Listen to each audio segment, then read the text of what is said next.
English গ্রামারের quick revision হচ্ছে আমাদের। আমরা এর আগে আমি প্রায় 3টে ভিডিও আপলোড করেছি, আশা করি তোমরা সবাই দেখেছো। আর আমি গ্রামারটাকে মানে as per the competitive English or competitive level exam is concerned, all types of exams, যেমন ধরো তোমার WBCS, WBP, IDO, food SI, police constable, যাই হোক না কেন, যে কোনো এক্সাম, সমস্ত এক্সামের ক্ষেত্রে ইংলিশের গ্রামারের কনসেপ্টটা, ঠিক আছে, গ্রামাটিক্যাল কনসেপ্ট, এটা কিন্তু as per the objective English is concern.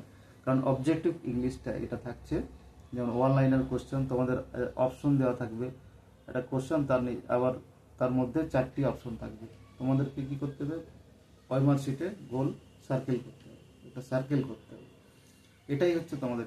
তার মানে কি কনসেপ্ট ক্লিয়ার। আমি বারবার বলেছি এবং এখনো বলছি বারবার যে প্রথমে তোমাদেরকে সবসময় কনসেপ্ট ক্লিয়ার করতে হবে, আদারওয়াইজ ইটস ইম্পসিবল।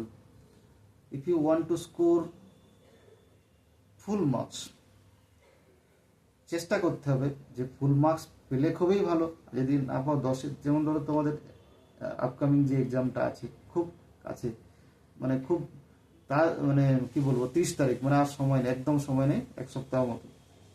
তো এক্ষেত্রে কি 10 নাম্বার যেটা আছে, 10 নাম্বারে 10-এর 10 পাওয়াটা কোনো টাফ ব্যাপার না, মানে খুব একটা কঠিন না। কেন? কারণ হচ্ছে কি এখানে যে যে প্যাটার্নে কোশ্চেনগুলো আসে বা যেরকম টাইপের কোশ্চেনগুলো আসে সেগুলো খুব ইজি, খুব একটা জটিল হয় না, ঠিক আছে। আর জটিল কখন, মানে জটিল কাকে বলে, জটিল বা ইজি মানে কি, আমরা যদি জানি তবেই সেটা জটিল, আমরা যদি জানি না, মানে আমরা যদি জানি তাহলে সেটা সোজা, মানে ইজি। আর যদি জানি না তাহলে কি হবে, সেটা জটিল, মানে তো আমার জানা নেই তার মানে সেটা জটিল হয়ে গেল। এটাই আর কি, কনসেপ্ট যদি ক্লিয়ার থাকে তাহলে জটিল আর সোজা কোনো ব্যাপার না।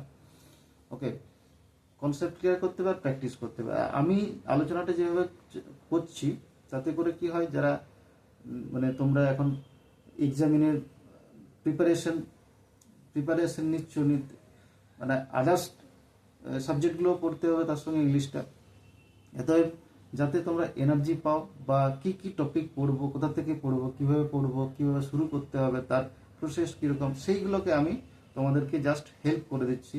মানে এইভাবে করতে হবে, তাহলে একটা এনার্জি পাওয়া যাবে যে আমি এইগুলো পড়বো, এবং ওই টপিকগুলোর মধ্যেই আসবে কি কি টপিক পড়তে হবে, সেটা হচ্ছে মেন কথা, এই টপিকগুলো এবং কিভাবে পড়তে হবে।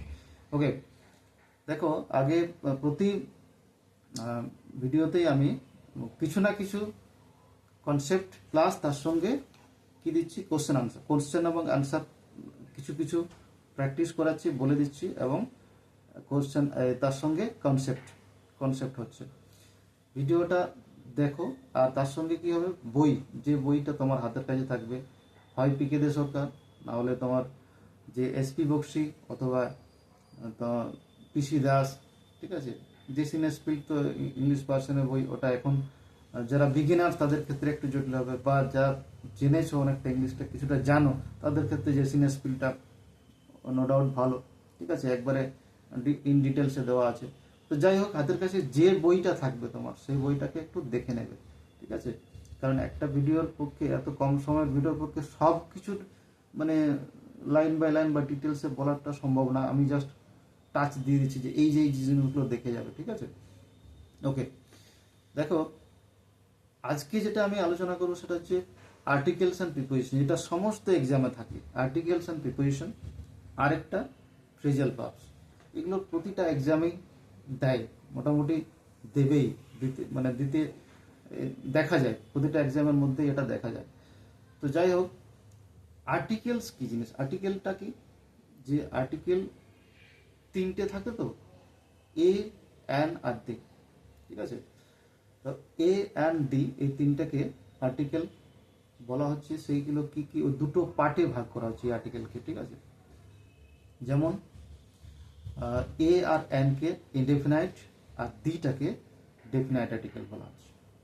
তো A N ইনডেফিনাইট আর দি ডেফিনাইট, এই দুটো আর্টিকেল, ইনডেফিনাইট আর ডেফিনাইট, বাস এটা জেনে নেব। এরপরে কি, মানে বিশাল বিস্তারিত কিছু বা তোমাকে ইংলিশে পিএইচডি করতে হবে এমন কোনো কথা নেই, মানে কম্পিটিটিভ এক্সামের জন্য যতটুকু দরকার সেটা করো, বেশি বিস্তারিত এখন মানে দরকার নেই, জাস্ট এক্সাম ওরিয়েন্টেড যেমন পড়া দরকার সেটা পড়তে হবে।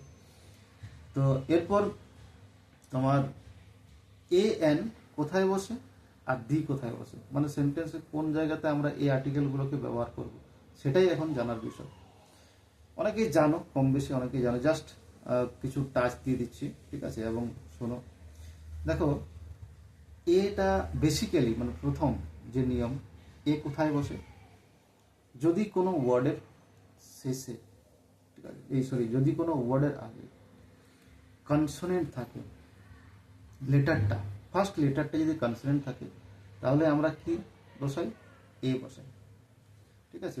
মানে জেনারেল রুল, তারপরে তো এক্সেপশন আছেই, পরে আবার এক্সেপশন বলবো যে কি কি ব্যতিক্রম আছে বা কিভাবে কি চেঞ্জ হচ্ছে না হচ্ছে। এ, ঠিক আছে, যেমন কি এ ডগ, এ বয়, ঠিক আছে? যখন নির্দিষ্ট করে যখন কোনো ছেলেকে বোঝায় তখন দি বসবে, দি এর ব্যবহারটা সেটা বলে দেবে, যেমন দি বয়, যদি কোনো ছেলেটিকে পারফেক্ট মানে নির্দিষ্ট করে বোঝানো যে দি বয়। আর এমনি সিম্পলি কি হচ্ছে? এ বয়, এ গার্ল। তার মানে কি, দেখো বয়, ক্যাট, ডগ, মানে প্রতিটা ওয়ার্ডের প্রথম লেটারটা কনসোনেন্ট আছে, যার জন্য এ বসাচ্ছি আমরা। এটা হচ্ছে জেনারেল ফার্স্ট রুল আর কি। এবারে দ্বিতীয়ত মানে সেকেন্ড যে রুলটা, মানে এটা এইভাবে এইগুলো বসাবে, এটা বসাবে। তারপরে আবার কি আছে, যেমন ধরো কোয়ান্টিটি যদি বোঝায়, যেমন এ কিলো রাইস, ঠিক আছে? এবারে এ 100 রুপিস, মানে এটা ক্ষেত্রে ওইগুলো দেখে নেবে একটু, এ কিলো রাইস, ঠিক আছে? পরিমাণের ক্ষেত্রে ওটা বসে এ কিলো। তারপরে এ 100 রুপিস, শুধু 100 বলা, হান্ড্রেডস বলা যাবে না, এ 100 রুপিস, ঠিক আছে? বা 100। তো যাই হোক, তো এখন আরেকটা কি, কিছু কিছু এক্সেপশনাল জিনিস আছে এ বসানোর জন্য। কি এক্সেপশনাল? যেমন আমরা জেনারেল কি জানি যে কনসোনেন্ট থাকলেই এ বসাবো, কিন্তু তারপরেও একটা নিয়ম আছে যে কনসোনেন্ট থাকলেই যে এ বসাবো সেটা হয় না, মানে প্রত্যেক ক্ষেত্রে হবে না। যেমন ধরুন আমি এখন বলে দিচ্ছি, এম এ, এসডিও, তারপরে এফআরসিএস, তারপরে এমপি, এমএলএ, এইগুলো, এই যে প্রত্যেকটা যে ওয়ার্ডগুলো আমি বলছি, মানে এগুলো শর্ট ফর্ম আর কি, মানে অ্যাব্রিভিয়েটেড ফর্ম। যেমন এমপি, মেম্বার অফ পার্লামেন্ট, দেখো প্রত্যেকটা ক্ষেত্রেই এম, মানে এমটা কি, এমটা কনসোনেন্ট, তাহলে এমটা কনসোনেন্ট হলেও তার উচ্চারণটা মানে তার প্রোনাউন্সিয়েশনটা ভাওয়েলের মতো হচ্ছে, ফার্স্টেই ভাওয়েলের উচ্চারণটা হচ্ছে এম। এম মানে আগে এ আসছে, এম, ঠিক আছে? তার জন্য এটা যেহেতু আগে আসছে, এই জন্য এটা ভয়েল সাউন্ডটা আগেই হচ্ছে। এতই এখানে এখানে কিন্তু এ বসবে না, মানে এখানে এ হবে না, এখানে কি বসাতে হবে? অ্যান বসাতে হবে। তার জন্য কি হচ্ছে? An MP. সেই রকম এসডিও, এসডিওর ফুল ফর্ম কি? Sub divisional officer. তাহলে এসডিওর ক্ষেত্রে কি হচ্ছে? An SDO. এস, এস উচ্চারণ করার সময় কি হচ্ছে? আগে কি আসছে? এস, এস মানে এ, আগে এটা আসছে এ। তাহলে যেহেতু এ আসছে তার জন্য এটা ভয়েল সাউন্ডটা আগে হচ্ছে, তার জন্য এখানে কি হচ্ছে? অ্যান বসবে, অ্যান এসডিও।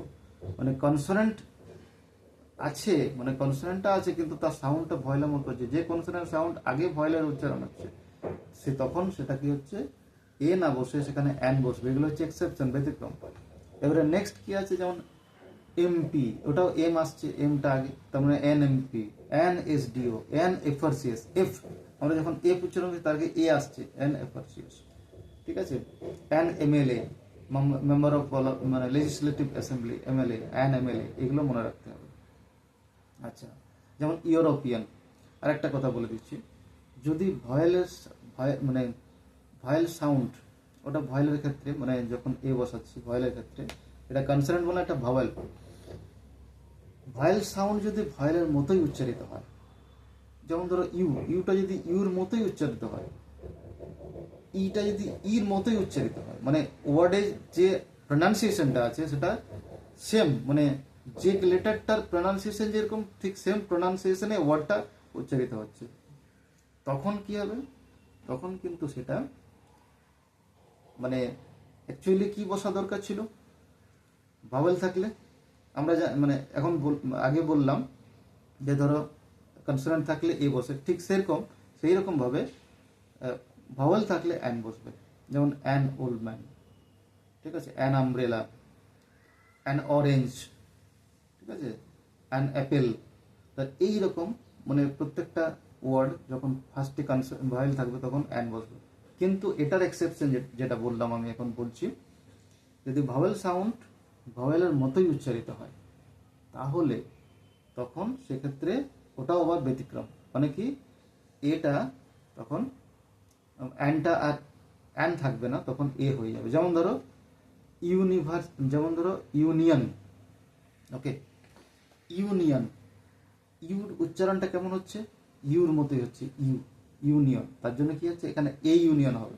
সেরকম ইউনিট, এ ইউনিট হবে। যদিও ভাওয়েল আছে কিন্তু এখানে এ অ্যান বসবে না, এ বসবে, এ ইউনিট। এ ইউনিভার্সিটি, ঠিক আছে।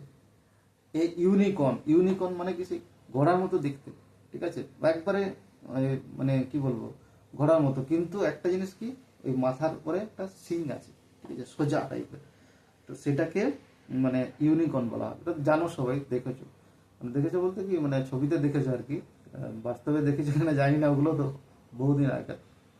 ওকে, আর ওটা নিয়ে বহু তর্ক বিতর্ক আছে, যাই হোক ওতে আমরা এখন যাচ্ছি না। তো ইউনিকর্ন যেটা, ইউনিকর্নটা প্রথমে লেটারটা কি আছে, মানে লেটারটা ফার্স্টে ইউ আছে, কিন্তু এখানে ইউ আমরা মানে অ্যান বসানোর কথা, কিন্তু অ্যান আমরা বসাচ্ছি না, এ ইউনিকর্ন, ঠিক আছে, এইগুলো। আচ্ছা নেক্সট, এবারে এবারে কি বলবো, যেমন ধরো মানে এ আর এন এর বিশেষ কিছু ব্যবহার নেই, এরপরে পরপর দেখবে টেক্সট, মানে তোমাদের যে বইটা আছে পিকেদা সরকার বা আদার্স যে বইটাতে একবার দেখে নেবে যে কতগুলো এক্সাম্পল, প্রচুর প্রচুর এক্সাম্পল আছে, ওই এক্সাম্পলগুলো দেখে নেবে। An orange, an MP, an MLA, an SDO, an old man, a European, a university, ঠিক আছে, অ্যান আমব্রেলা। দেখো এখানে ইউটাকে দুটো আমি ডিফারেন্সিয়েট করে দিচ্ছি, দেখো ডিফারেন্সটা কিরকম। ইউ মানে আমব্রেলার ইউ, UMBRELLA, আমব্রেলাতে ইউ আছে, কিন্তু ইউটা প্রোনাউন্সিয়েশন কিরকম হচ্ছে, আয়ের মতো হচ্ছে, আর মতো, আমব্রেলা। ইউ আছে কিন্তু ওটা হচ্ছে আমব্রেলা। তার জন্য কি হচ্ছে এখানে তোমার অ্যান বসছে, ঠিক আছে, তার জন্য মানে কি যেহেতু একটা ভাওয়েল তার জন্য অ্যান বসছো, কিন্তু ইউটা যখন ইউর মতোই হবে তখন কিন্তু এ হবে। এইগুলো জাস্ট এক্সেপশনাল, এগুলো মানে একটু খেয়াল করে পড়তে হবে, এগুলো হচ্ছে কনসেপ্ট আর কি, এই কনসেপ্টগুলো ক্লিয়ার করতে হবে। নাহলে তুমি হয়তো ভাববে যে ভাওয়েল আছে, আমরা কি জানি যে প্রথম লেটার কনসোনেন্ট থাকবে, এ বসিয়ে দিলাম, প্রথম লেটার ভয়েল থাকবে মানে অ্যান বসিয়ে দিলাম, কিন্তু এই এক্সেপশনগুলো মানে এটাই হচ্ছে ক্লিয়ার কনসেপশন। আর এই কোশ্চেনগুলো বেশি পরীক্ষাতে দেয়, কারণ তোমার নলেজটা টেস্ট করার জন্য, তুমি কতটা তোমার কনসেপ্ট ক্লিয়ার আছে, তুমি সাবজেক্টটা সম্পর্কে মানে টোটালি ওয়াকিবহাল কিনা। টোটালি বলতে কি তোমাকে সাবজেক্ট সম্পর্কে বিশাল কিছু জানতে, আমি আগেই বললাম যে PhD করতে হবে ইংলিশে তা না, কিন্তু যেটা সিলেবাসে যা আছে বা যে টপিকটা আছে, টপিকটা সম্পর্কে তোমার ক্লিয়ার কনসেপ্ট আছে কিনা সেটা জাজ করা হয়, দেখা হয় তোমার, ঠিক আছে। ওকে, এরপরে চলে যাই দির ব্যবহারে, ঠিক আছে। এখানে যতগুলো মানে রুলস আছে এগুলো বইটাতে দেখে নেবে, একটু চোখ বুলিয়ে নেবে, চোখ বুলে সমস্ত এক্সাম্পলগুলো দেখে নেবে, বাস তাহলেই হবে। এরপরে তোমার দি, যেটা ডেফিনেট আর্টিকেল, দি কোথায় বসে বা কিভাবে দি বসানো হয়। যেমন ধরো প্রথম যে কথাটা আমি বলবো সেটা হচ্ছে টিটা খানি খানা, মানে বাংলা যে ওয়ার্ডগুলো আমি বললাম এখন, মানে শব্দগুলো টিটা খানি খানা, ঠিক আছে, এইরকম যদি বাংলা কথা বোঝায় তখন কিন্তু, যেমন লোকটি, বইটা বা বইটি, খানি, খানা, এইসব আমরা তো বলি, আচ্ছা, এই এই কথাগুলো যখন থাকবে নির্দিষ্ট করে বোঝাচ্ছে, তার মানে এটা নির্দিষ্ট করে বইটি মানে দ্য বুক, ঠিক আছে, লোকটি দ্য ম্যান, তাহলে এই যে টিটা খানিখানা যদি নির্দিষ্ট করে এইভাবে বোঝানো হয় তখন কি হবে, দ্য ম্যান। বাংলার ক্ষেত্রে বললাম, বাংলাতে এই ওয়ার্ডগুলো থাকলে তখন ইয়েতে হবে। নেক্সট আরেকটা কথা, যে নির্দিষ্ট করে কোনো, যেমন যেমন ধরো পৃথিবীতে কিছু কিছু জিওগ্রাফিক্যাল স্ট্রাকচার বা মানে জাগতিক যে জিনিসগুলো থাকে, যেমন ধরো সূর্য, চন্দ্র, তারা, পৃথিবী, সব কিছু মানে এই জিওগ্রাফিক্যাল স্ট্রাকচার বা জিওগ্রাফিক্যালি যে জিনিসগুলো, সেগুলো যেমন তখন প্রত্যেকটা জায়গার প্রত্যেকটা ক্ষেত্রে কি হবে, দি বসবে।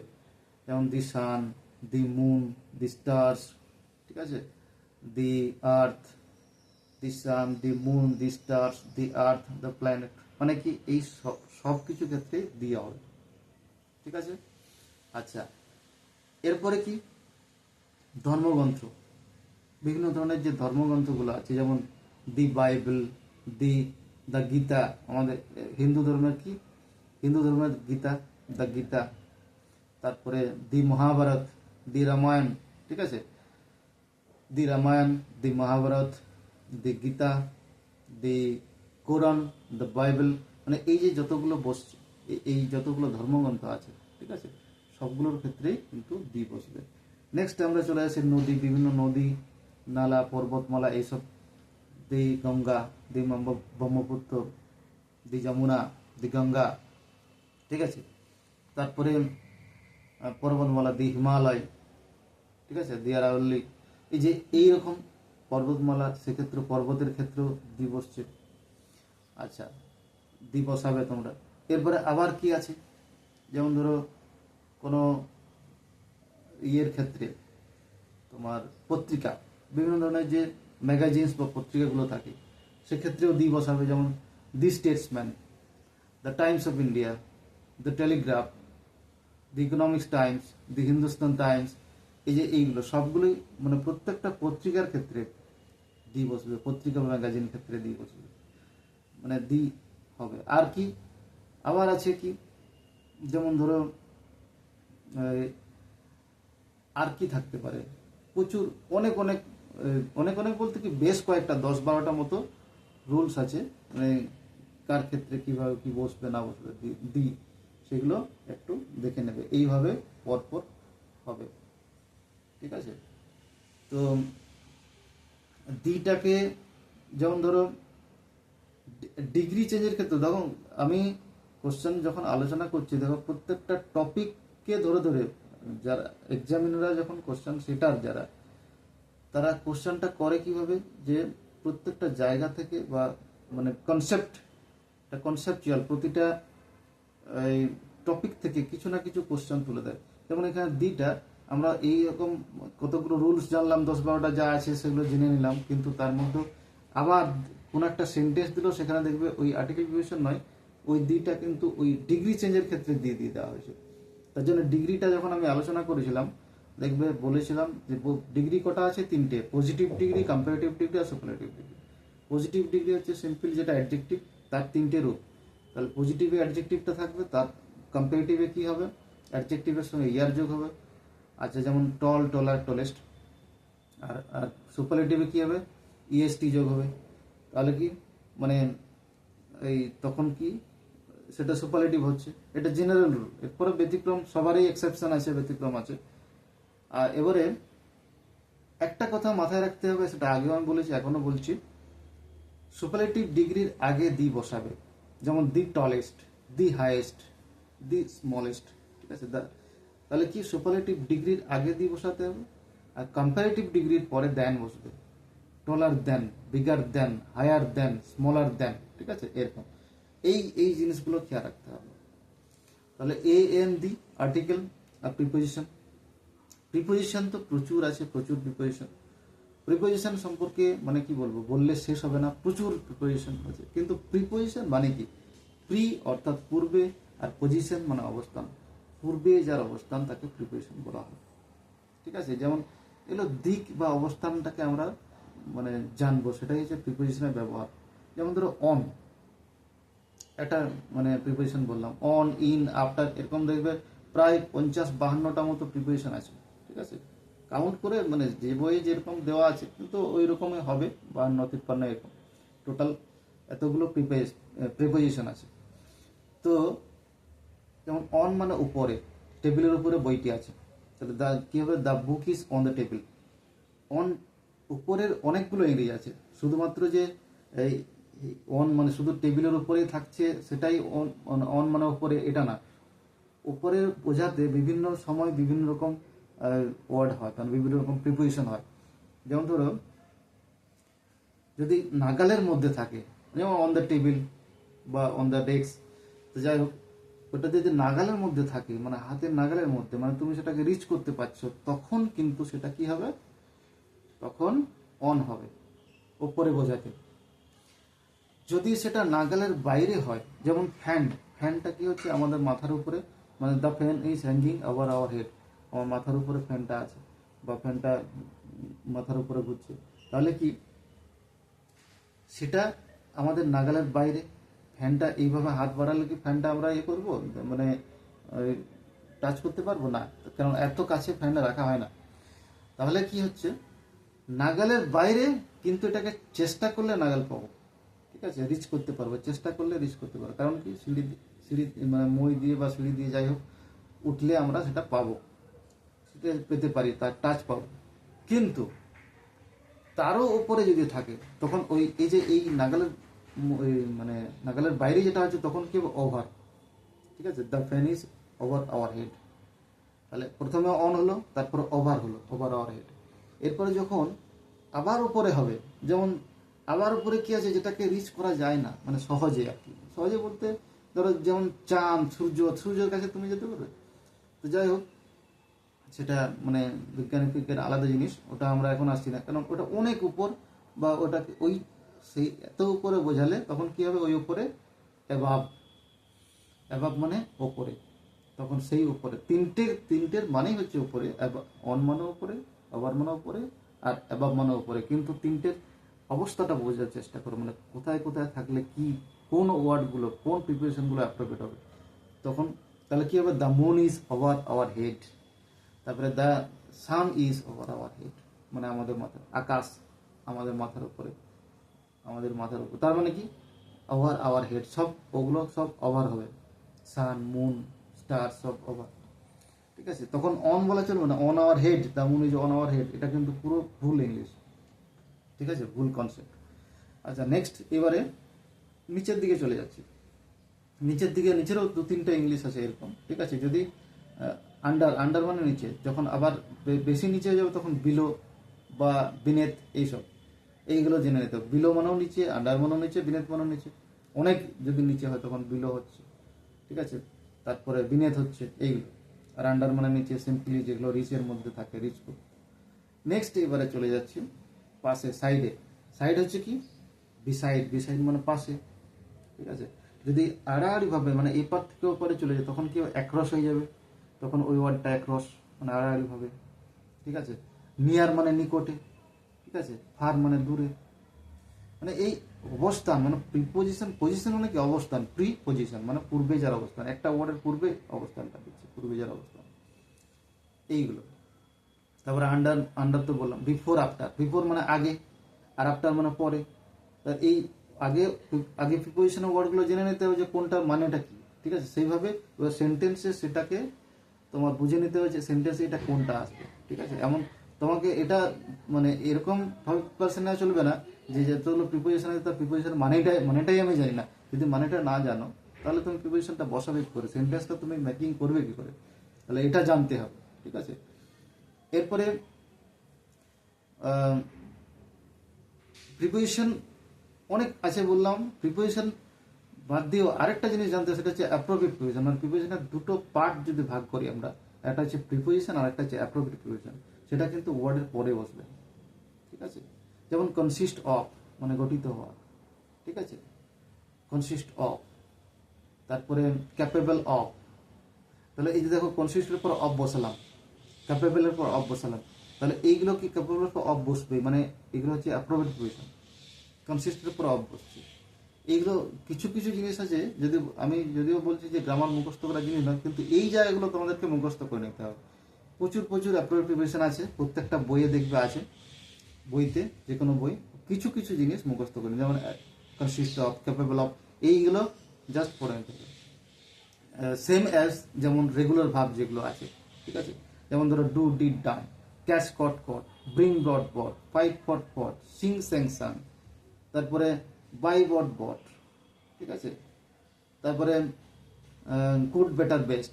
এই যে এইরকম যতগুলো রেগুলার ভার্ব আছে, সেগুলো সব জেনে নিতে হবে, পড়তে হবে। কারণ কি, স্কিপ করা যাবে না যে আমি এটা বাদ দিলাম, এখানেও সাজেশন করতে যাবে না। কারণ তোমরা যদি সব জায়গাতেই সাজেশন খোঁজো, তাহলে কিন্তু কম্পিটিশন পরীক্ষা দেওয়ার জন্য যোগ্য নয়, ঠিক আছে। কারণ কম্পিটিশন কোনো সাজেশন হয় না। হ্যাঁ, অনেকেই বলবে যে এই লাস্ট মিনিট সাজেশন, অমুক মিনিট সাজেশন, এই সাজেশন, এইগুলো পড়বে, এর বাইরে পড়বে না। এইগুলো অ্যাডভার্টাইজমেন্টে যাবে না তোমরা। কারণ কি, কম্পিটিশন পরীক্ষা কম্পিটিশন হবে, মানে হাড্ডাহাড্ডি লড়াই হবে। এখানে কমন টমন এইসব জিনিসে বিশ্বাস করো না, ঠিক আছে, এগুলো কিন্তু ঠিক না।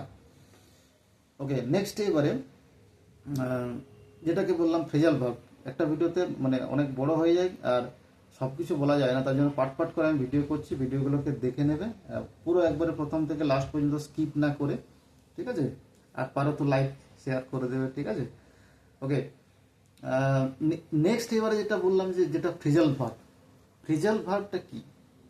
ফ্রেজাল ভার্ব হচ্ছে কি, একটা ভার্বের সঙ্গে আরেকটা প্রিপোজিশন থাকবে, সেটা হচ্ছে phrasal verb.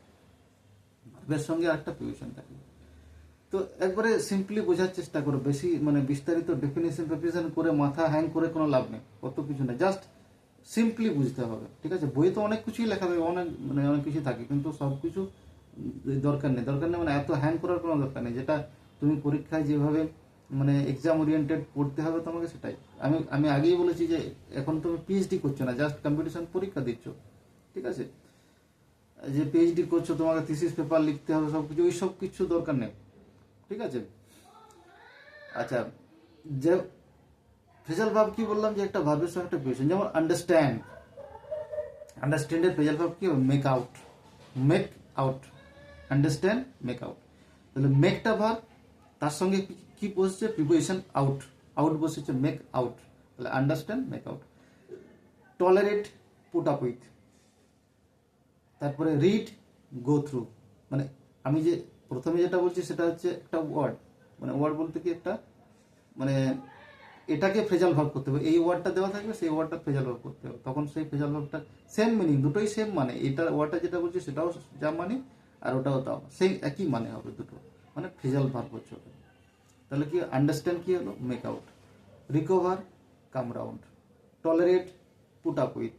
Extinguish, put out. এরকম দেখে প্রচুর আছে, মানে প্রচুর বলতে কি, মোটামুটি তোমরা যদি দেখবে পিকে সরকারের বই, আমার হাত দিলেই বুঝতে পারি যে কতগুলো আছে, কিন্তু অত মানে এই সব এক্সামে সব কিছু অত দরকার নেই। কিন্তু ডাব্লিউবিসিএস এর ক্ষেত্রে, যেটা ওয়েস্ট বেঙ্গল সিভিল সার্ভিস বা ইউপিএসসি, সেক্ষেত্রে কিন্তু তোমাকে পুরো ক্রিটিক্যালি পড়তে হবে এবং প্রতিটা জিনিস কোনোটা স্কিপ করা যাবে না, কারণ ওদের ওই ডাব্লিউবিসিএস কোশ্চেনগুলো একটু হার্ড হবে, কারণ ওখানে কিন্তু কনসেপ্টটা আলাদা টাইপের লাগবে। কিন্তু জেনারেলি যেগুলো দেখা গেছে যে প্রিভিয়াস ইয়ারের পুলিশের যে এক্সাম, পুলিশ কনস্টেবল, কেপি, যাই হোক, ডাব্লিউবিপি বা এসএসসি, এক্ষেত্রে খুব একটা জটিল ফ্রেজাল ভাব দেয় না, মানে খুব একটা দিকের থেকে দেয় না, ঠিক আছে। আচ্ছা, তারপরে যেমন ধরো সেভ মানে সঞ্চয় করা, লেবাই মানে সঞ্চয় করা। এরপরে হ্যাঁ, এখানে আরেকটা কথা বলার আছে, যেটা হচ্ছে যে তুমি ফ্রেজাল ভাবটা শুধু মুখস্থ করলে বা মনে রাখলেই হবে না। এখানে কি করতে হবে, যে তোমাকে যে ফ্রেজাল ভাবটা তুমি মনে রাখছো বা জেনেছো, সেই ফ্রেজাল ভাবটা ওটাই যে সবসময় লিখতে হবে এটা কথা না, টেন্স অনুযায়ী, মানে সেন্টেন্সটা কনস্ট্রাকশনটা যেন ঠিক থাকে। ধরো সেন্টেন্সটা I cannot understand your word, মানে আমি তোমার কথা বুঝতে পারি না, তাহলে এখানে আন্ডারস্ট্যান্ডের নিচে ইয়ে দেওয়া থাকলো, আন্ডারলাইন করা থাকলো, ওই ওয়ার্ডটাকে তোমাকে ফ্রেজাল ভার্ব করতে হবে। এটা জেনারেল, মানে খুব সাধারণ, তুমি আন্ডারস্ট্যান্ডের জায়গায় আন্ডারস্ট্যান্ডকে তুলে দিয়ে ওখানে মেক আউট বসিয়ে দাও, বাস। আর তোমাদের যেহেতু ওএমআর শিট এমসিকিউ টাইপের, তো ওখানে কোনো কিছু বসানোর কিছু দরকার নেই, শুধু জাস্ট গোল সার্কেল করা, ঠিক আছে, সার্কেল করতে হবে। তো সেটা দেখবে 4টে অপশন দেওয়াই থাকছে, মেক আউট, কল আউট, এরকম করে কিছু, হ্যাঁ, ফলন, এইরকম 4টে অপশন দেওয়া থাকবে। ওয়ার্ডটা, রুট ওয়ার্ডটা দেওয়া থাকবে একটা, তারপরে সেন্টেন্সটার মধ্যে তারপরে 4টে অপশন দেওয়া থাকবে।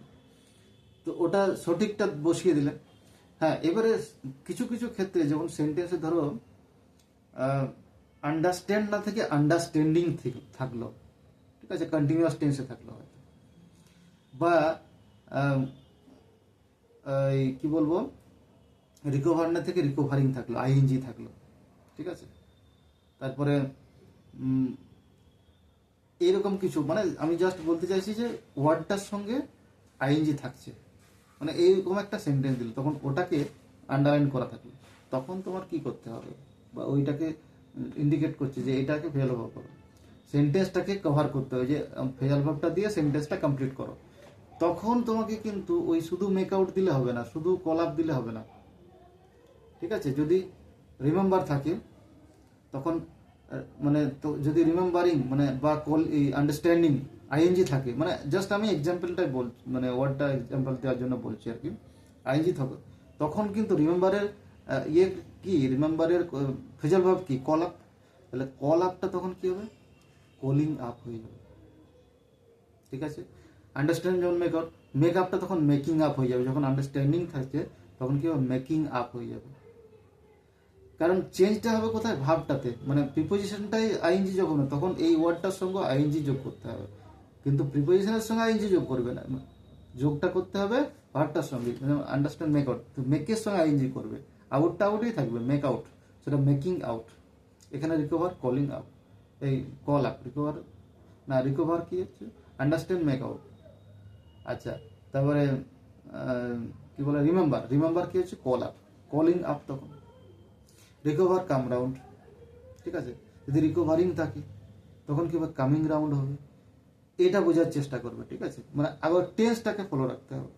এবারে যখন দেখা গেলো যে আন্ডারস্ট্যান্ড না থেকে আন্ডারস্টুড থাকলো, মানে পাস্ট টেন্সে থাকলো, বা I have understood your word, আমি তোমার কথা বুঝেছি, মানে এটা পাস্ট পারফেক্টে দিয়ে দিল, তার মানে কি ওই ওয়ার্ডটা মানে যদি পাস্ট টেন্সে থাকে, ঠিক আছে, বা পাস্ট পার্টিসিপল ফর্মে থাকে, সেটাও তখন কি করতে হবে, ওই ফর্মে ট্রান্সফার করতে হবে, ঠিক আছে। তখন এই যে আন্ডারস্ট্যান্ড, মেক আউট, মেকটা তখন মেড হয়ে যাবে, মেড আউট হয়ে যাবে, ঠিক আছে। এটা কিন্তু খেয়াল রাখতে হবে, কারণ এইগুলো চেক করা হয় বেশি এক্সাম, ঠিক আছে। তখন তুমি আন্ডারস্ট্যান্ড মেক আউট করে বসে রইলে, আন্ডারস্ট্যান্ড মানে মেক আউট, তো মেক আউট হলেই আমি জানি এটা ফেজাল ভাব, এটাই সঠিক, কিন্তু সেন্টেন্সটা কমপ্লিট করতে হবে উইথ প্রপার মিনিং, এবং সেটা যেন কারেক্ট হয় সেটাই দেখতে হবে, ঠিক আছে। এভাবে পড়ে যাও, পরপর প্রচুর ফেজাল ভাব আছে, ফেজাল ভাবগুলো মুখস্থ করো, আর ওই রেগুলার ভাব এগুলো প্র্যাকটিস করো, ঠিক আছে। এখনো হাতে কিছু সময় আছে, হেজিটেট করার কোনো কারণ নেই, don't be hesitate, don't be nervous, হ্যাঁ, রিল্যাক্স মুডে পড়াশোনা করো, ঠিক আছে। পড়াশোনার সময় বেশি টেনশন নেওয়া যাবে না, যে আমি এই কি হবে না হবে, কি হলো, কিছুই জানি না, কিছু করি না, এরকম না। আমি জাস্ট এই ভিডিওগুলো করার উদ্দেশ্য কি, তোমাদের পড়াশোনার যাতে এনার্জিটা বাড়ে, এবং তুমি কি কি পড়বে, কি খুঁজে পাচ্ছ না কিছু, কি পড়বো, কিভাবে কি করবো, এই ভিডিও দেখলে তোমার সেই সেই জিনিসটা দূর হয়ে যাবে, ঠিক আছে। এভাবে এগিয়ে যাও, ঠিক আছে, পড়াশোনা করো ঠিকঠাক করে, পরের ভিডিওতে আবার আলোচনা করবো, ঠিক আছে। Thank you very much.